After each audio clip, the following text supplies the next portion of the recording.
Alright, what's good with y'all boys and girls? Welcome back to another video. Today's video, we're doing another reaction video. So, today, we checking out Windows 10 is dead. So, let me explain everything. A couple days ago, Windows 10 basically shut down after, what was it, 10 years or 11 years? 2015 was that long ago. 11 years. I think it was 11 years ago.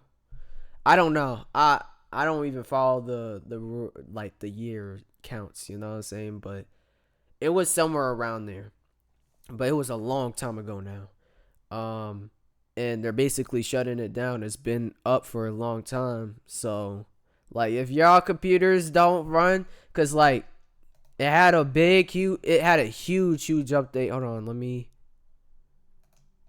go to my updates. Shit had a huge update, bro. Shit had a huge update, bro. And I need to download the other version of Windows 11. Shit had a huge update. So yeah. Say goodbye to Windows 10, bro.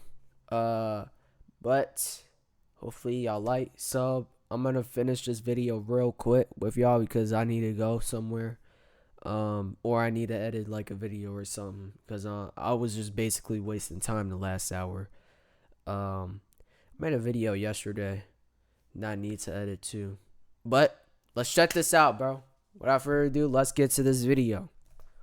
Yep, the day has finally arrived where we have to say goodbye to Windows 10, because after a little over a decade since its release, Microsoft is ending support for it. And whenever this happens with a Windows version, I usually like to take a retrospective look back at the operating system to explore how it's changed over the years. Except, we're not going to do that today, because this OS still holds an impressive 40.5% of Windows version market share, which is more than XP and 7 had around their end of support dates. So if you're like me and are still using Windows 10 today, where do you go from here? Well, of course, you gotta upgrade to Windows 11, and if your computer doesn't support Windows 11, you better buy a new machine because, oh my gosh, you can't stay on Windows 10, you're gonna get so many viruses and malware, and yeah, this happens every single time support ends for a Windows version. Microsoft really wants to push you to update. I'm sure you've seen the pop-ups and the news articles talking about how easy it is to upgrade to Windows 11. What the fuck happened? I don't even know if I updated. I'm not gonna be honest, bro. I'm not gonna be honest. I was just joking, like in the beginning part of the video. I don't even know. Like it said, download Windows 11 or something. So I may need to download some, but to be honest, I think I'm already like. I think my computer is already on Windows 11. The hell? If y'all computer can't handle Windows 11, I mean, I'm not gonna blame y'all at all because I have a computer. I have literally just a computer here. Like y'all think I have a PC. Some people think I have a PC when I create videos. No, bro. Like I have a normal, like machinery, like normal printy, laggy computer, bro. Like it's just normal, bro. I could play, you know, games on here. I could still make videos for y'all, but like it's just a normal computer. It's not like a PC for real. And I think every PC is just Windows for real. Like it's either customized as it or like that's just Windows. If you have a supported computer, of course. Now look, I'm personally not the biggest fan of Windows 11, with some of its utterly stupid UI changes and the fact that Microsoft continually makes it more and more difficult just to use a local account. But the fact of the matter is, this is probably your best route if you want to stay in the Windows ecosystem, because there will be a time when some of your favorite applications will drop support for Windows 10 too. However, if you try to go through with the free update, you might see a message telling you that your computer doesn't meet the minimum system requirements, even if it seems like it does. Now, this has been talked about ad nauseum, but when Microsoft launched Windows 11, they implemented what I like to call soft hardware requirements, the most discussed being TPM 2.0 and Secure Boot. But the frustrating thing is, even if your computer supports both of these things, the installer could still tell you that you're using an incompatible system. Because, as it turns out, the real soft hardware requirement is the list of compatible processors that your CPU has to be on to be able to get through the update. And here I was thinking this whole time that my Kaby Lake i7 system didn't have these security features. Turns out I just had them disabled, but even after turning them on in the BIOS, the updater still tells me that my system is unsupported, because sure enough, my CPU isn't on the supported list. And this, of course, is easily the most frustrating thing about Windows 11. So what? Does it delete? Does it like delete your apps? Like once you don't support? I'm talking about the other topic that he talked about a long time ago. Like it doesn't remember your apps. It removes all the apps that you install. That's crazy. That's really crazy. I'm not gonna lie. Especially considering that there are ways to... That's insane. Imagine going back to Windows 9 and shit. But if y'all don't have like enough storage for Windows 11 like this, I just gotta feel bad for y'all, bro. I gotta feel bad because your computers don't support. What if Windows 12 came out and we would have to go to that? Like, that shit's crazy. Completely bypass this error, crazy, which bro. is something we've done on this channel literally every time we've installed the OS. The easiest way is to use a USB creation tool called Rufus, which has an option to modify the installer image to bypass these checks, and then you'll be able to get through the setup just fine. Only thing is, whenever Microsoft pushes out a new release of Windows 11, which they tend to do once per year, it's not going to show up in Windows Update no matter how many times you refresh. So you'll have to manually install it yourself. With 25H2... Bro, that's what I literally experience every time, bro. Every time I update my shit, bro. That's what I experience. Which just came out last month, it's actually pretty easy. Like, every time I update my computer, bro, like, it just doesn't want to update. Like it takes a little bit to like process and stuff, but it just sometimes doesn't want to update. Like once it wants to update, you know. You're running last year's release because you just have to... It doesn't say check for updates. Like once it says, oh, you need to update your computer. Like one time I pressed it, it didn't even update my shit, man. Download an enablement package, but there are other methods if that doesn't work. And in my experience, using Windows 11 on an unsupported system is fine as long as you meet all the other hardware requirements like RAM and CPU speed. Otherwise, it'll just be unbearable to use. Of course, there's always the option of upgrading your PC or just building a new one entirely, and today's video sponsor Micro Center can help you out with that, because they... Yeah, I'm good on that. Yeah, I'm good on it. But for electronics. They have just about... which is about to bump up this year. Oh boy, I can already hear the angry mob coming. Look, I know that I make my fair share of snarky... Do on your computer is browse the web, check email, write documents, that sort of thing. You will probably have a pretty easy transition. The only place where you'll run into trouble is if you currently rely on a lot of Windows-only software, which has always been the major hurdle for most people looking to make the switch. Now, there have been some major strides in this area in recent years, with Proton opening up a whole bunch of Windows games to the platform. However, I personally don't think it's a good idea to switch to Linux with the mindset that you're going to be able to do everything just like you did on Windows. Depending on what distro you choose, there can be a significant learning curve to get used to the new user interface, and you should be open to the idea of switching to other Linux native programs to replace some of your Windows ones. So if you're looking to go this route, I would highly recommend installing a Linux distro like Mint or Ubuntu in a virtual machine and try out some alternatives to the programs you rely on, as well as testing the Windows software that you absolutely can't live without. There's other Linux apps out there? Really? There's just not Linux at all? I feel like that's just known for Chromebooks Already know our school blocked that shit. I think every school blocked that shit. Through Wine or Proton. But if you ultimately decide that you can't make the leap and don't want to mess around with unofficially installing Windows 11 on your system, what can you do?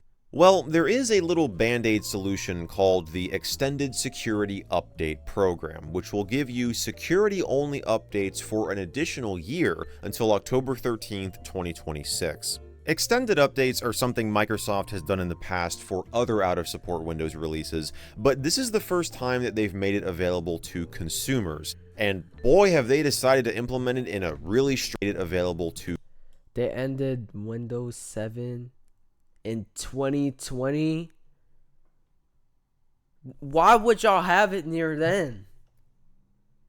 What? How would they end it even though COVID was running? That doesn't make any sense. Yeah, that doesn't make any sense, bro.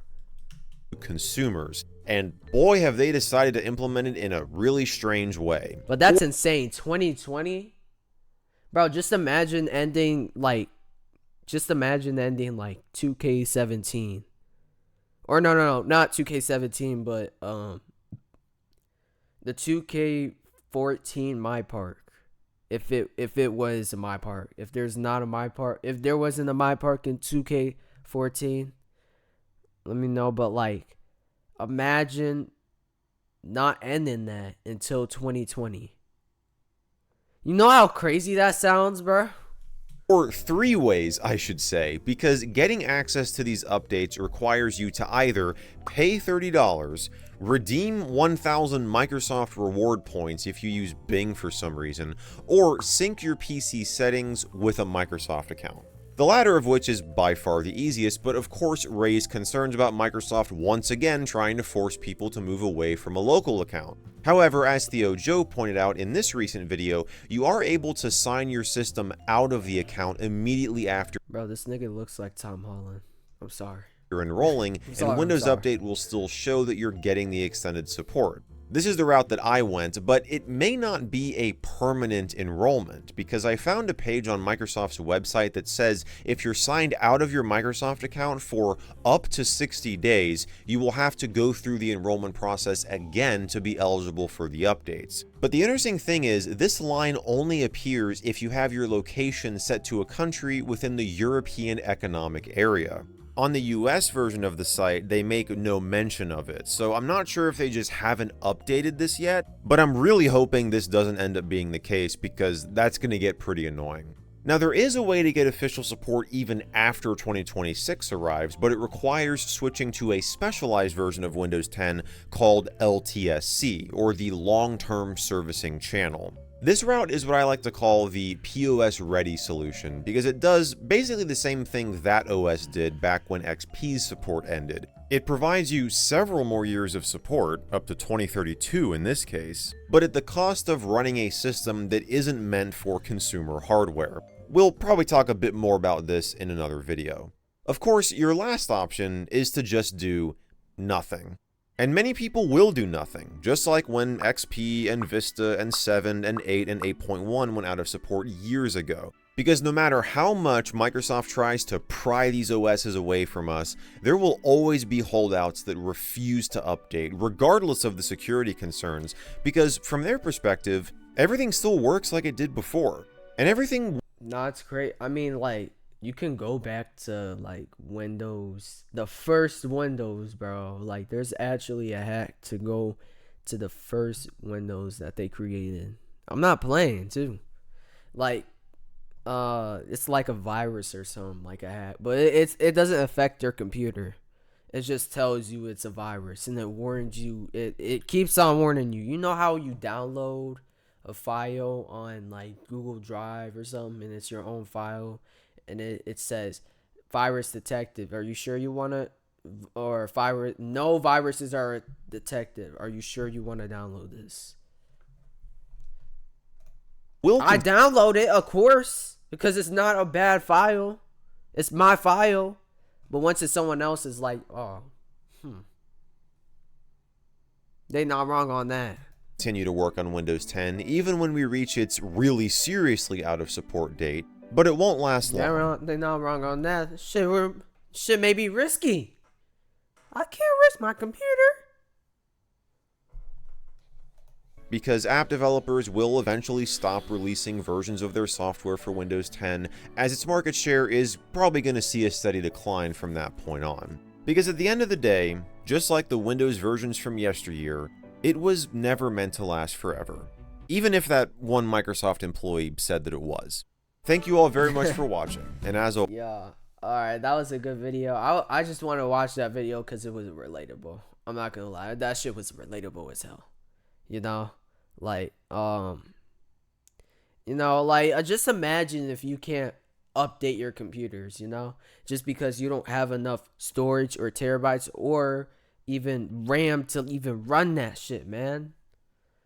Like, if your computer can't even run Windows 11, I just gotta feel bad because, like, you gotta buy a whole nother computer, PC, all of that. I don't even know if I updated mine. But, bro, you gotta be blessed that you did. Because once if it didn't update, bro, all your apps would have been gone from there. I don't know if it ended today. I don't know if Windows 10 ended today, but it's gonna be shutting down soon. But yeah, he is right. Nothing really lasts at all. Some people think that, and it just like makes me so confused because, bro, one of your family members or friends or BFD boyfriends or like, your account or something like that, bro, that shit don't last. Just like food, that shit doesn't last for a day if you leave it out. It'll get stale.